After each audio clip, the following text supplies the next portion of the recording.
संस्कृत व्याकरण का सबसे महत्वपूर्ण विषय वस्तु है कारक प्रकरण। कारक प्रकरण के अंतर्गत आज हम लोग उपपद विभक्ति से संबंधित विस्तृत अध्ययन करेंगे। यह परीक्षा के लिए महत्वपूर्ण है, अतः वीडियो को अंत तक जरूर देखें।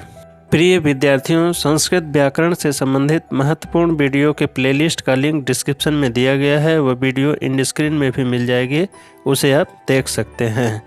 नमो नमः, मैं ब्रजेश त्रिपाठी, आप देख रहे हैं संस्कृत विमर्श यूट्यूब चैनल। आइए वीडियो को शुरू करते हैं। उपपद विभक्ति, पद विशेष के योग में होने वाली विभक्ति को उपपद विभक्ति कहते हैं। जैसे गणेशाय नमः, इस वाक्य में नमः के योग में गणेश में चतुर्थी विभक्ति होकर शब्द बना गणेशाय।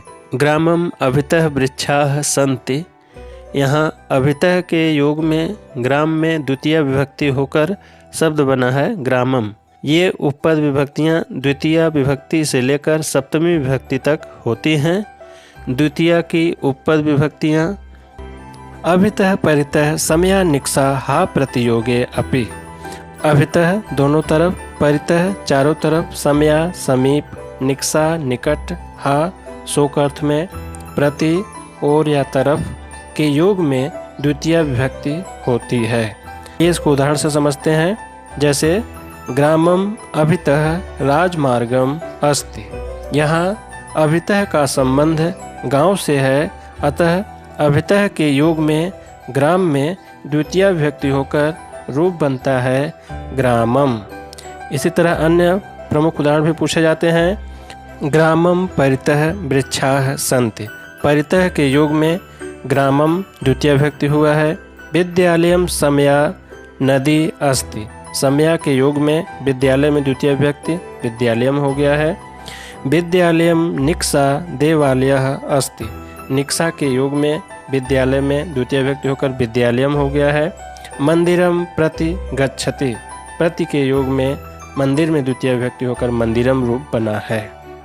उभयतः दोनों तरफ, सर्वतः चारों तरफ, धिक धिक्कार, ऊपर ऊपर, ऊपर ऊपर, अधो अधः नीचे नीचे, अध्यध ऊपर ऊपर, इन शब्दों के योग में द्वितीय विभक्ति होती है।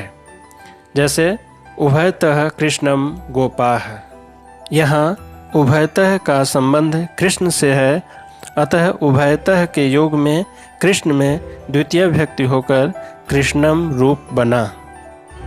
सर्वतः कृष्णम गोपाः, सर्वतः के योग में कृष्ण में द्वितीय विभक्ति होकर रूप बना है कृष्णम। धिक कृष्णा भक्तम, धिक के योग में कृष्णा भक्तम में द्वितीय विभक्ति हुई है। ऊपर ऊपर लोकम हरिः, ऊपर ऊपर शब्द के योग में लोक में द्वितीय विभक्ति होकर लोकम शब्द बना है। अधो अधः लोकम हरिः, अधो अधः शब्द के योग में लोकम शब्द में द्वितीय विभक्ति हुई है। अध्यधि लोकम हरिः, अध्यधि शब्द के योग में लोक में द्वितीय विभक्ति होकर लोकम रूप बना है। अंतरा अंतरेण युक्ते द्वितीया, अंतरा अंतरेण शब्द के योग में द्वितीय विभक्ति होती है। जैसे तरा त्वाम माम हरिः, अंतरेण हरिः न सुखम। तृतीया की उपपद विभक्तियाँ सह युक्ते अप्रधाने तृतीया, सह के योग में अप्रधान अर्थात जो प्रधान कर्ता का साथ देता है में तृतीया विभक्ति होती है। साथ अर्थ वाले साकम, सार्धम और समम के योग में भी अप्रधान में तृतीया विभक्ति होती है। जैसे रामः जानक्या साकम गच्छति, इस वाक्य में राम प्रधान करता है तथा जानकी अप्रधान है, अतः अप्रधान में तृतीया विभक्ति होकर रूप बना जानक्या।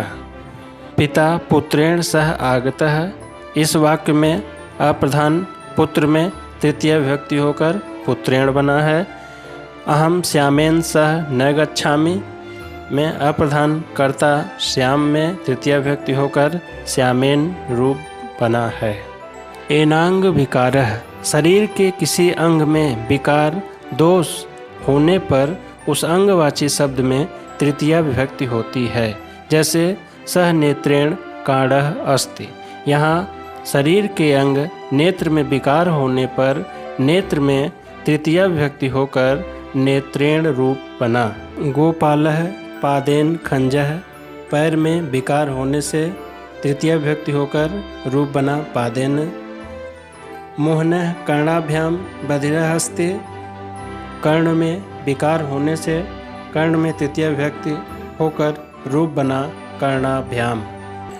प्रकृत्यादिभ्य उपसंख्यानम, प्रकृति आदि अर्थात स्वभाव आदि शब्दों के योग में तृतीया विभक्ति होती है। जैसे रामः प्रकृत्या दयालुः, यहाँ स्वभाववाची शब्द प्रकृति में तृतीया विभक्ति होकर रूप बना है प्रकृत्या। इसी तरह दूसरा वाक्य शिशुः स्वभावेन सरलः भवति, यहाँ स्वभाववाची शब्द स्वभाव में तृतीया विभक्ति होकर रूप बना स्वभावेन। इत्थम भूत लक्षणे, जब कोई किसी विशेष चिन्ह से ज्ञापित हो तब जिस चिन्ह से वह ज्ञापित होता है उसमें तृतीया विभक्ति होती है। यहाँ जटा से तपस्वी की जानकारी होने से जटा में तृतीया विभक्ति होकर रूप बना जटाभि। अलम योगेन तृतीया, अलम मत या बस के योग में तृतीया विभक्ति होती है। जैसे अलम विवादेन, यहाँ अलम के योग में विवाद में तृतीया विभक्ति होकर रूप बना है विवादेन। इसी तरह अलम हसितेन, चतुर्थी की उपपद विभक्तियाँ नमः स्वस्ति स्वाहा स्वधा अलम बसट योगाच्च। नमः नमस्कार, स्वस्ति कल्याण, स्वाहा देवताओं के लिए आहुति, स्वधा पूर्वजों को दी गई आहुति, अलम समर्थ पर्याप्त एवं वसट देवताओं के लिए भेंट के योग में चतुर्थी विभक्ति का प्रयोग होता है। जैसे गुरुवे नमः, यहाँ नमः के योग में गुरु में चतुर्थी विभक्ति होकर रूप बना गुरुवे। बालकाय स्वस्ति, यहाँ स्वस्थ के योग में पालक में चतुर्थी विभक्ति होकर रूप बन गया बालकाय। इसी तरह अग्नये स्वाहा, पितृभ्यः स्वधा, इंद्राय वसट, कंसाय कृष्णः अलम भी सिद्ध होता है। हित योगे च, हित और सुख के योग में भी चतुर्थी विभक्ति होती है। जैसे ब्राह्मणाय हितम देवाय सुखम, हित शब्द के योग में ब्राह्मण में चतुर्थी विभक्ति होकर रूप बना ब्राह्मणाय। उत्पातेन ज्ञापिते च, भौतिक उत्पातों से सूचित वस्तु में चतुर्थी विभक्ति होती है। जैसे वाताय कपिला विद्युत, यहाँ उत्पातेन ज्ञापिते च सूत्र से वाताय में चतुर्थी विभक्ति का प्रयोग हुआ है। रुच्यर्थानाम प्रियमाणः, रुचि अर्थ वाली धातु के योग में तथा रुच के समान अर्थ वाली धातुओं के योग में प्रियमाण प्रसन्न होने वाला संप्रदान संज्ञक होता है। जैसे बालकाय मोदकम रोचते, यहाँ रुच्यर्थक धातु के प्रयोग होने से प्रसन्न होने वाले बालक की संप्रदान संज्ञा चतुर्थी विभक्ति होकर रूप बना बालकाय। क्रोध द्रुह ईर्ष्या असूयार्थानाम यम प्रति कोपः, क्रोध क्रोध करना, द्रुह बैर रखना, ईर्ष्या द्वेष रखना, असूय दूसरों में दोष देखना। धातुओं के प्रयोग में जिस पर क्रोध किया जाता है वह संप्रदान संज्ञक होता है। जैसे गुरु छात्राय क्रुध्यते, यहाँ क्रोध धातु के प्रयोग होने से तथा छात्र पर क्रोध करने से छात्र संप्रदान संज्ञक चतुर्थी विभक्ति होकर रूप बना छात्राय।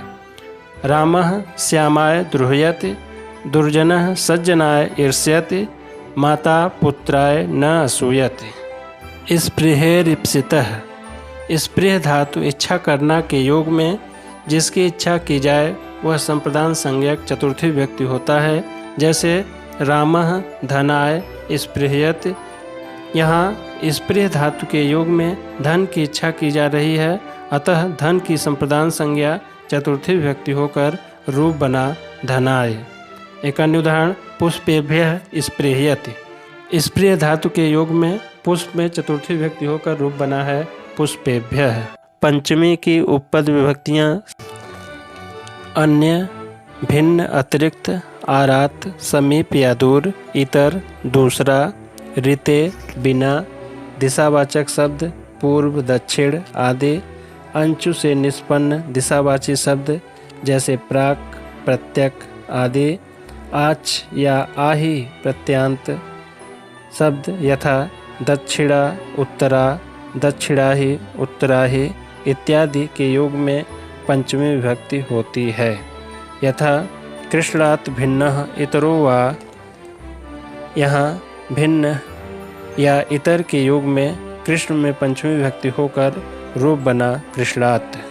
बनात, आरात, यहाँ आरात के योग में वन में पंचमी विभक्ति होकर रूप बना है वनात्। ऋते, ज्ञानात्, मुक्ति, ऋते के योग में ज्ञान में पंचमी विभक्ति होकर रूप बना है ज्ञानात्। इसी तरह अन्य उदाहरण ग्रामात् पूर्वः, उत्तरो वा, प्राक, प्रत्यक वा ग्रामात्, दक्षिणाहि, ग्रामात् में पंचमी विभक्ति हुई है। जुगुप्सा विराम प्रमादार्थानाम उपसंख्यानम, जुगुप्सा घृणा, विराम अलग होना, प्रमाद असावधानी या भूल, अर्थ की क्रिया के योग में जिसके प्रति जुगुप्सा आदि अर्थ हो उसमें पंचमी विभक्ति होती है। जैसे देवः पापात् जुगुप्सते, यहाँ जुगुप्सा अर्थ की क्रिया के योग में पाप में पंचमी विभक्ति होकर रूप बना पापात्। इसी तरह मोहन धर्मात् प्रमाद्यति, धर्मात् में पंचमी विभक्ति हुई है। लता अध्ययनात् न विरमति, अध्ययन में पंचमी विभक्ति हुई है। षष्ठी की उपपद विभक्तियाँ। षष्ठी हेतु प्रयोगे, जब हेतु शब्द का प्रयोग होता है तो जो शब्द कारण या प्रयोजन रहता है वह और हेतु शब्द दोनों में षष्ठी विभक्ति का प्रयोग होता है। जैसे अध्ययनस्य हेतुः काश्याम तिष्ठति, यहाँ काशी में रहने का कारण या प्रयोजन अध्ययन है, अतः हेतु शब्द का भी प्रयोग है, इसलिए अध्ययन और हेतु दोनों में षष्ठी विभक्ति है।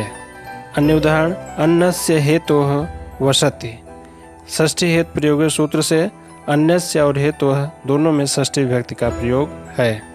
जिसका अनादर या तिरस्कार करके कोई कार्य किया जाता है उसमें षष्ठी विभक्ति या सप्तमी विभक्ति होती है। जैसे रुदतः पुत्रस्य रुदति पुत्रे वा वनम प्रावरार्जित, रोते हुए पुत्र को छोड़कर वह सन्यासी हो गया। सप्तमी की उपपद विभक्तियाँ। यतश्च निर्धारणम, जहाँ किसी समुदाय से किसी विशेष व्यक्ति को जाति, गुण, क्रिया या संज्ञा के आधार पर अलग किया जाए वहाँ समुदायवाचक शब्द में षष्ठी या सप्तमी विभक्ति होती है। जैसे कवि नाम कवि सुवा कालिदासः श्रेष्ठः, यहाँ कवि समुदाय से कालिदास की श्रेष्ठता बताई जा रही है, अतः समुदायवाचक शब्द कवि में षष्ठी विभक्ति होकर कवि नाम पर सप्तमी विभक्ति होकर कविषु रूप बनता है। एक अन्य उदाहरण छात्राणाम छात्रेषु वा रामः पटुः, तरप प्रत्यय व तम प्रत्यय से संबंधित वाक्य भी कारक में पूछे जाते हैं, इनके बारे में जानना आवश्यक है। तरप प्रत्यय तुलना द्वारा दो में से एक का अतिशय दिखाने के लिए तरप प्रत्यय का प्रयोग होता है। इनके प्रयोग में पंचमी विभक्ति होती है। जैसे रामः श्यामात् पटुतरः, राम श्याम से चालाक है। लेकिन तम प्रत्यय तुलना द्वारा दो से अधिक बहुतों में से एक का अतिशय दिखाने के लिए तम प्रत्यय का प्रयोग होता है। इनके प्रयोग में षष्ठी या सप्तमी विभक्ति होती है। जैसे कविषु कवि नाम कालिदासः श्रेष्ठतमः, तरप प्रत्यय पंचमी विभक्ति में और तम प्रत्यय षष्ठी या सप्तमी विभक्ति में प्रयुक्त होते हैं। साधु असाधु प्रयोगे च, साधु और असाधु के प्रयोग में सप्तमी विभक्ति होती है। जैसे कृष्णः मातरि साधु, साधु के प्रयोग में माता में सप्तमी विभक्ति होकर रूप बना मातरि। असाधुर मातुले, यहाँ असाधु के प्रयोग में मामा में सप्तमी विभक्ति होकर मातुले रूप बना है। अगर यह वीडियो आपको पसंद आया तो आप चैनल को लाइक करें, सब्सक्राइब करें और बेल आइकन को ज़रूर प्रेस कर दें।